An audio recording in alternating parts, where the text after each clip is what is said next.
ఈరోజు కడప నగరంలో వైఎస్ఆర్ సర్కిల్ కాడ జగన్మోహన్ రెడ్డికి మంచి బుద్ధి ప్రసాదించు అని ఒక విన్నత నిరసన కార్యక్రమం చేసినాము.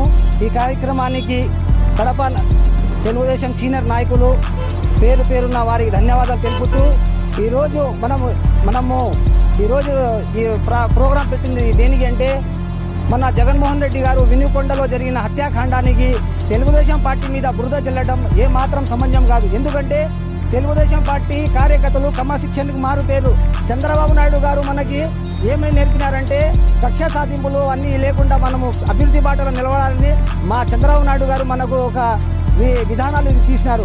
కానీ ఈ గత ప్రభుత్వం ప్రతిపక్షంలో ఉన్న మైండ్ దొప్పిన 11 మందిలో ప్రజలు వాళ్లకు తీర్పిచ్చినా కానీ వాళ్లకు మైండ్ దొప్పి మా ప్రభుత్వం మీద నిందలు వేసి అక్కడ ఉండే వినుకొండలో ఇద్దరు కూడా వాళ్ళు వైసీపీ కార్యకర్తలే అందరికీ తెలుసు. అయినా కానీ మా కార్యకర్త అని చెప్పి హత్యాకాండాలు చేస్తున్నారు.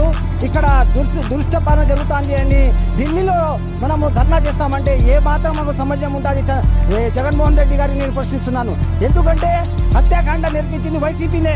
గత ప్రభుత్వంలో ఎంతో మందికి అబ్దుల్ కలాం కాడ్ నుంచి అలాగే మన అక్బర్ ఏదైతే చాకల్మరిలో వాళ్ళకి భూ కబ్జాలు చేసిన తిప్పిరెడ్డి వాళ్లకు నానా ఇది ఇబ్బంది పెట్టించిన మన జగన్మోహన్ రెడ్డి పాలనలో